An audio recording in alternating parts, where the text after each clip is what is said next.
Tonight on the news at 6, the latest from Washington on President Donald Trump and his COVID-19 diagnosis. Plus, St. Peter's secures more than $1 million for new tech. What that means for patients. From Montana's news leader, this is MTN News at 6. Good evening. Welcome to the News at 6. I'm Marian Davidson. Thanks for joining us. President Donald Trump addressed the nation in a pre-recorded video on his Twitter page as he was admitted to Walter Reed Medical Center for treatment for COVID-19. I want to thank everybody for the tremendous support. I'm going to Walter Reed Hospital. I think I'm doing very well, but we're going to make sure that things work out. The First Lady is doing very well. So thank you very much. I appreciate it. I will never forget it. Thank you. You're looking at Walter Reed National Military Medical Center. President Donald Trump was taken here by helicopter late this afternoon. The move was recommended by doctors as a precautionary measure after the president tested positive for COVID-19 last night. Doctors say Trump is experiencing mild symptoms and running a low-grade fever. He is expected to be here at Walter Reed for at least the next few days. And the eyes of the world are on the White House today. The stunning revelation that Trump and First Lady Melania Trump have COVID-19 raises concerns about the president's health and threatens to create chaos just 32 days before the election. Alice Barr is in Washington with the latest. Hours after announcing that he and First Lady Melania Trump had tested positive for COVID-19, President Trump taken to Walter Reed, the nation's premier military hospital, for monitoring. The White House physician says the president was fatigued but in good spirits and given an antibody cocktail as a precaution. The doctor says the First Lady has only a mild cough and headache. At 74 and overweight, the president is considered at higher risk for serious complications. So the next few days will be critical to monitoring the president. Now begins a high-stakes hunt for anyone President Trump has had contact with during a busy week, including Tuesday night's debate, during which the Trump family violated a mandatory mask mandate. The president's senior advisor, Hope Hicks, who traveled with him this week, tested positive yesterday. The White House chief of staff saying today they learned of her diagnosis as President Trump was leaving for a New Jersey fundraiser last night. It was deemed safe for the president to go. He socially distanced. Hours before revealing his diagnosis, the president downplayed coronavirus in a pre-recorded message for a charity event. I just want to say that the end of the pandemic is in sight. Democratic rival Joe Biden tested negative today. Sending my prayers for the health and safety of the First Lady and President of the United States. This is not a matter of politics. It's a bracing reminder to all of us that we have to take this virus seriously. President Trump forced to cancel in-person appearances in a critical setback to his campaign, if not his health, 32 days before the election. In Washington, Alice Barr, NBC News. Vice President Mike Pence tested negative today, along with several other top officials. The White House assures there are plans in place to keep the government running smoothly. And here in Montana, the first votes in the general election have already been cast. MTN's Jonathan Ambarian reports on the start of early voting period and what the role national trends could play on this voting in the state. Counties across Montana have officially opened in-person early voting on Friday. In Lewis and Clark County, several dozen people have already been through to get their ballots in. Lewis and Clark County, along with 44 other counties in Montana, has switched to a mail ballot election in response to COVID-19. That means ballots will be sent out to all active registered voters next Friday. However, the governor's directive that allowed counties to use mail ballots also required that they offer an in-person voting option. Many of those voting Friday in Lewis and Clark County will be out of town when the ballots are mailed out. Election officials say mail ballots and early voting both help achieve a goal, limiting the rush of people coming in to vote on Election Day. Jeremy Johnson, an associate professor of political science at Carroll College, says he expects more Montanans than ever to vote early. Even before COVID, we've seen in each election cycle, we see more and more people voting early, and it will almost certainly be a record number this year again. particularly with COVID, and particularly as people just get comfortable with the early voting options in Montana. The start of voting also comes as the news that President Donald Trump tested positive for COVID-19 has dominated the national discussion. Johnson says we'll have to wait and see how this story develops in the coming weeks, but there's reason to believe it might not make much difference. One thing about the Trump presidency, though, is just how stable polling is. Election officials say if someone wants to vote in person before mail ballots go out next week, their mail ballots will be voided. In Helena, Jonathan Amberian, MTN News. All right, now it's time for First Weather with Chief Meteorologist Curtis Grevenitz. Well, good evening, everybody. Happy Friday to you all. A little more in the way of blue, but still an element of haze out there. You're looking at Georgetown Lake, and there you can see Discovery Ski Area. The air quality, not as much quality as we've seen over the last few days, but still most of the state looking at good air quality. However, that smoke is going to stick around, and it's mainly from wildfires out of state, but wildfires in state, new ones, could be a concern, will be a concern here this weekend. You can see how much of Montana for Sunday afternoon and Sunday evening is under a fire weather watch. That comes before a red flag warning. Likely, red flag warning conditions will develop here for parts of the state as we get into Sunday. But it's the first weekend of October. It will look more like June, though. As far as temperatures go, sky conditions go, the droughts, yes, droughts, is growing throughout a lot of the state and a lot of the west. And this weekend, I'm all about having fun. Just try to do it without having fires or starting new ones. More on the full forecast coming up. Thanks for that, Curtis. Well, a fire destroyed a home in East Helena this afternoon. The blaze broke out around 3 near a mobile home community south of Highway 12. Firefighters from East Valley responded. Part of Smelter Road was closed while firefighters worked. Police closed the area to everyone but residents. Now, there's no word yet on how the fire started or whether anyone was injured. We will update you when we know more tonight on the news at 10. And St. Peter's Health got a $1.2 million grant to implement tele-emergency medical services. MTN's Alexia Guayo tells us how this technology will be used to improve emergency care. A new service for patients in that they can talk now through this technology to providers through a secure audiovisual connection rather than going in and being physically seen. And that's appropriate sometimes. Sometimes it's not. John Griffin is explaining the benefits behind tele-emergency medical services.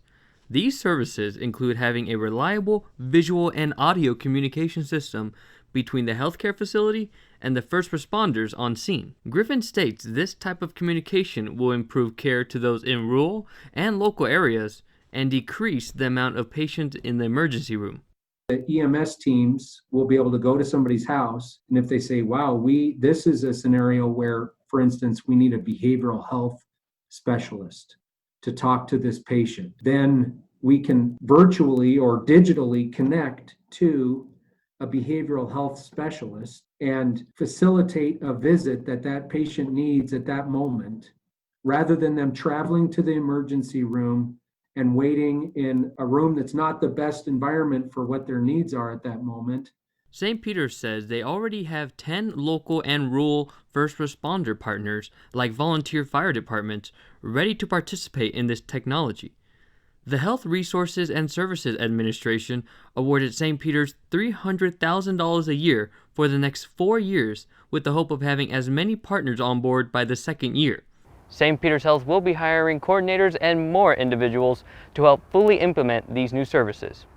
In Helena, I'm Alexi Guayo, MTN News. Still ahead on the news at 6, Montana Fish, Wildlife and Parks Wildlife Center got jungle gyms for bear cubs. First look coming up.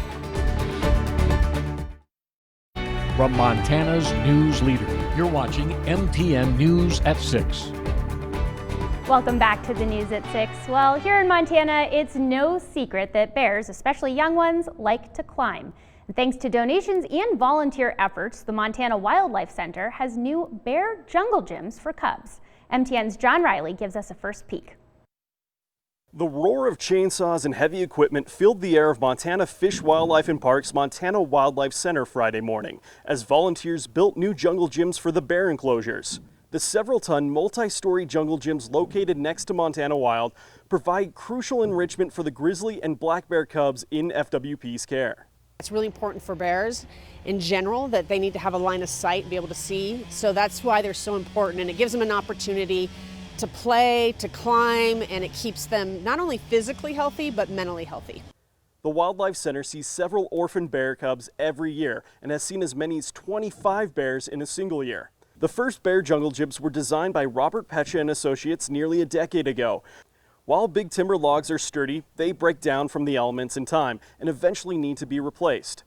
Just as bears enjoy to climb, volunteers say they were having a blast building the unique structures. No, it's been great. You know, it's good to meet these other crews, the construction companies in the area. We have a few other volunteers, but it's fun to work on a project like this. You know, everybody wants to build a tree fort. So, and this is essentially what that is. Unfortunately, it will never be the same as if they were learning to climb in the wild. However, these jungle gyms do provide the bare necessities. Reporting in Helena, John Riley, MTN News.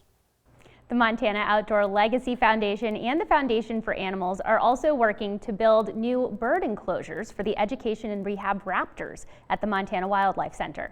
The enclosures will be specially tailored toward the needs of individual species, both large and small. And now let's head over to Chief Meteorologist Curtis Grevenitz for what's coming up in weather. Oh boy, that moon has been bright the last few nights. The harvest moon, it was full yesterday. However, tonight maybe not completely full, but it will have a little friend out there. Mars will be 1 degree off of the moon. Make sure you check it out. If you can see the moon, you can see Mars tonight. More in the forecast coming up. Storm Tracker weather starts now with Chief Meteorologist Curtis Grevenitz. Okay, welcome back, everybody. Good Friday evening to you all. A pretty day today. A little nicer than yesterday when we had haze and clouds. Today, mainly just some haze out there, but visibility not too bad. 76 lovely degrees outside, calm winds. 76, that's about our high. The record high, 85. We are going to be up into the 80s as we get into this weekend and then also next week at times. So that means we're pushing records here over the next week or so. A little cooler in Great Falls, 76 degrees. Sky, very nice out there as well. Speaking of cooler, farther east you go in the state, temperatures a little cooler with a bit more in the way of wind.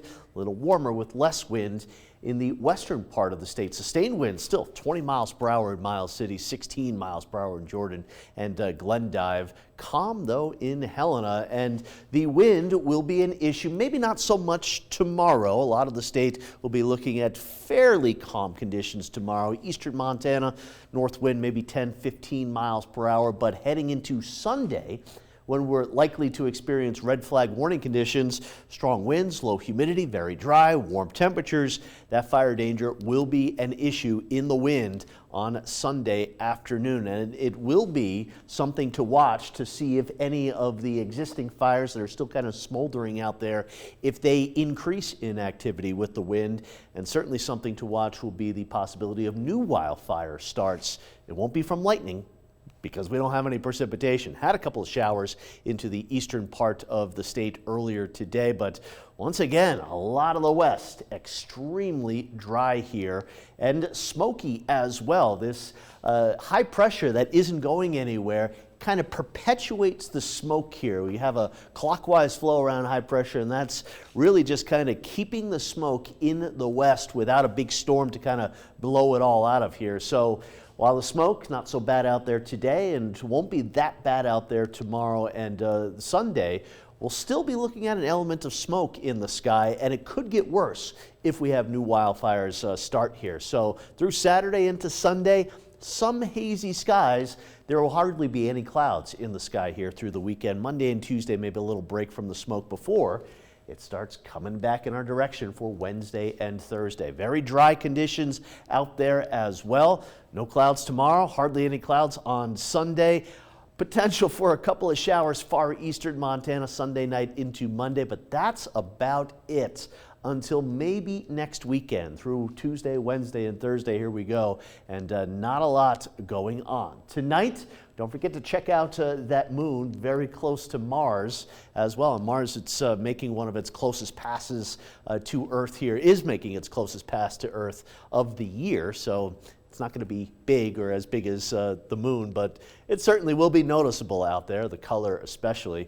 Here's the forecast for tomorrow, 60s and 70s, sunny skies, but a little on the hazy side. For Sunday, a little warmer, a little windier, 70s and 80s, and please watch that fire danger on Sunday into Monday. There's those couple of isolated showers, northeast part of the state. A little on the breezy side here as well. Lower temperatures though, 60s and 70s, and then heading into Tuesday, looking at upper 70s and lower 80s once again. Right in the neighborhood of the record highs. They're typically in the lower 80s to the mid 80s this time of year. And there you can see the 7-day forecast for Helena. Not a drop. Possibly next weekend, we could see a storm system moving in, bringing a return of some moisture and more typical fall weather in Great Falls. Hey, enjoy it while it lasts, and please be careful while you're enjoying it to not start any new wildfires. Coming up, volunteers bring a recycling program back to Lewistown. How their hard work has paid off. From Montana's news leader, you're watching MTN News at 6. Welcome back and thanks for tuning in. After being shut down for about a month, a popular local recycling program is back, all thanks to hardworking volunteers. MTN's Coulter Anstadt reports. Bag by bag, Recycle Our Waste Lewistown volunteers sorted and compacted plastic of all shapes and sizes Friday morning. Unfortunately, not everything could be recycled. This is stuff for the landfill. Only number 1 and number 2 plastic gets compacted and sent to Billings to be recycled because that's all the company the program is currently working with will take. It's better than the alternative, though, which had been the reality since the company that was previously taking the plastic shut down. We all got rid of the plastic we had and we took it out to the dump. Program manager Rosemary Kent said that reality is not something residents in and around Lewistown wanted to accept. When we shut down, I heard just a lot from everyone about the disappointment in having it shut down and how painful it was to throw that milk jug in the trash. Kent went to work and was able to find another company in Billings that would take the recycle. The program officially restarted last week, but Friday was the first day processing plastic since the restart. Jim Hamling is captain of the team of volunteers working Friday. With many of the volunteers being older, the work isn't always easy, but Hamling had a smile on his face all morning. A couple places bring us shrink wrap. Those bales are about 140 pounds or so it takes a couple of us to lift it off. Like much of the plastic, the message, Kent says, is clear. This is our little part of the world, and we can impact it in our own way here. In Lewistown, Coulter Anstadt, MTN News. All right, and we'll wrap things up here on the News at 6 when we come back. From Montana's news leader, you're watching MTN News at 6.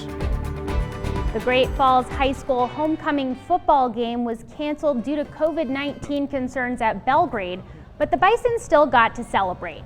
They held a reverse homecoming parade this afternoon. Students and staff parked floats along a designated route and waved at cars as they drove through. After the parade, Great Falls High crowned homecoming royalty. The Bison made the best of the situation, and now they're getting ready for their next opponent next week. Better than those reverse parades where they actually drive backwards the entire time. Great Falls 7-day forecast looking a little hazy here this weekend. Not terrible smoke. The air quality should be good at worst. It may be moderate at times, but certainly better than a few weeks ago. And enjoy the warm, sunny, dry weather. We certainly could use some rain, but it's not going to happen anytime soon. Please watch the fire danger. All right, and that does it for the News at 6. We'll see you back here at 10 with your sports highlights and latest headlines.